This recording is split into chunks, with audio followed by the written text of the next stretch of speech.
Dans le cadre de la journée régionale de l'excellence et du mérite, la Drainette de San Pedro a récompensé ses meilleurs élèves aux examens de grand tirage. Vous aurez les détails dans ce journal. Et puis nous irons dans l'est de la Côte d'Ivoire, précisément dans le département d'Abangourou, pour parler de la mutuelle de Zinzénou.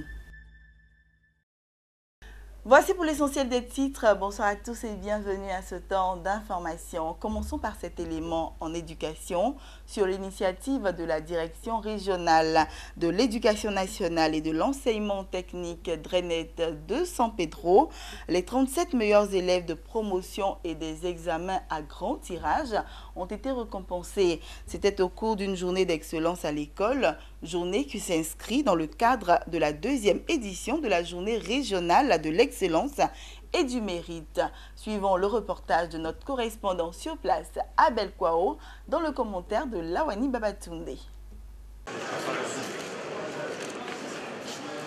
Cette année encore, à San Pedro, la célébration de l'excellence à l'école aura tenu toutes ses promesses. Présidée par le préfet de région, Ousmane Koulibaly, la cérémonie de remise de prix a eu lieu au centre culturel de San Pedro.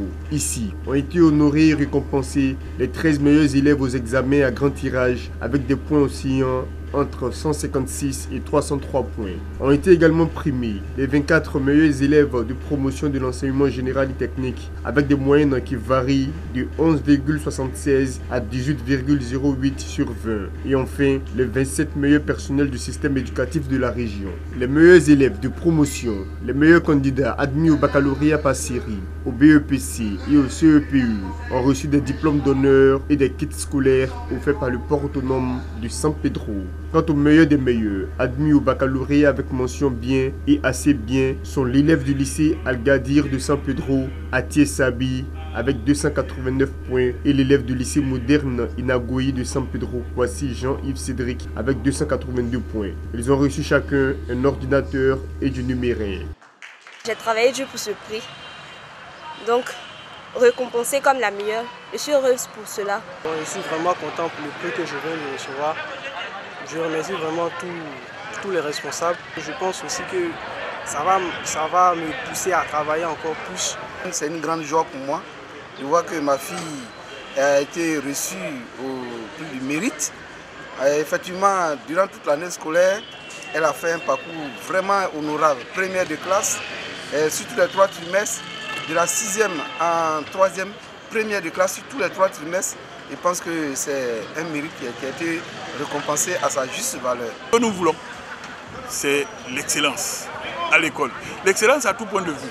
L'excellence au niveau des élèves, l'excellence au niveau des personnels, l'excellence au niveau de l'environnement de nos établissements, de nos structures. Et nous avons vu des meilleurs. Nous les avons primés.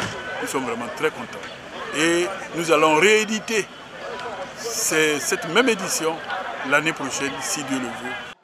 Malgré cette belle fête de l'excellence, il est bon de noter que la Drainette de San Pedro a connu cette année des résultats globalement en baisse aux examens à grand tirage, avec notamment au baccalauréat, toutes filières confondues, 38,56% d'admis contre 42,80% en 2017. Au BEPC, il y a eu 55,16% d'admis contre 65,86% en 2017. Et au CEPU, 85,65% de réussite contre 83,18% en 2017.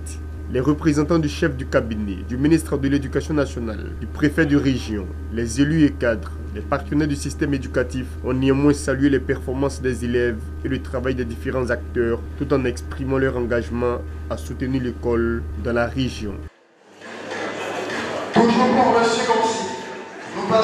Rendons-nous à présent dans l'est de la Côte d'Ivoire. Comme l'année dernière, Zinzénou, village du département d'Abangourou, a célébré la 3e édition de la journée culturelle de la mutuelle de développement de Zinzénou, Mudési en abrégé. Cette journée dénommée Nklowoklobla, qui signifie en Agni « Si tu aimes ton village, viens », aura tenu toutes ses promesses. C'est ce que nous dit notre reporter Diomondé Kader dans le commentaire de Daniel Kodjo. À l'est de la Côte d'Ivoire, le village de Zinzénou.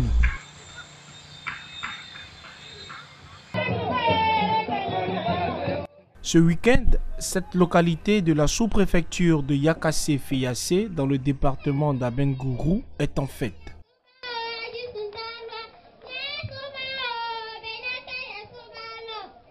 Les fils et filles du village sont venus célébrer la 3e édition de la journée culturelle de la mutuelle de développement de Zinzénou Mudési. Cette journée dénommée Nklowoklobla, ce qui signifie en Agni « Si tu aimes ton village, viens », a vu la présence des autorités politiques et administratives de la région de l'Indénié-Duablin. Activités sportives et culturelles, concours culinaires et conférences sur les mythes et mystères de la localité, cette 3e édition de Nklowoklobla aura tenu ses promesses en termes de mobilisation. L'occasion était belle pour les populations du village de jeter un regard rétrospectif sur le chemin parcouru dans le développement de la localité. Grâce à la mutuelle de développement de Zinzénou, la Mudési, le village est fier de ses réalisations. Un centre de santé, un château d'eau et une église. Selon le président de la mutuelle, Dr Kakou Kwadio Ernest, ces infrastructures ont été réalisées en 5 années d'existence de la mutuelle. Les membres de la mutuelle ont été invités à continuer à s'entendre et à mutualiser leurs efforts pour la construction du village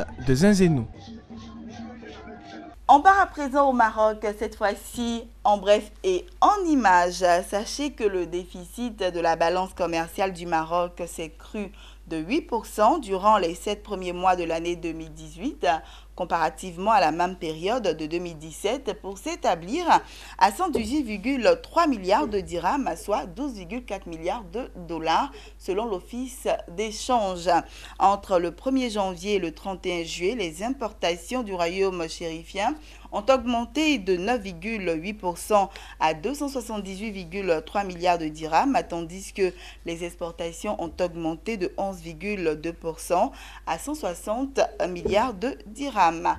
On termine avec ceci. Le secteur manufacturier n'a atteint que 50% des objectifs d'exportation fixés pour l'exercice fiscal 2017-2018, a indiqué le ministre éthiopien de l'Industrie. Selon une source proche du dossier, le secteur manufacturier n'a exporté que pour 487,5 millions de dollars de biens contre un objectif de 997,9 millions de dollars fixé par le gouvernement pour la période cible.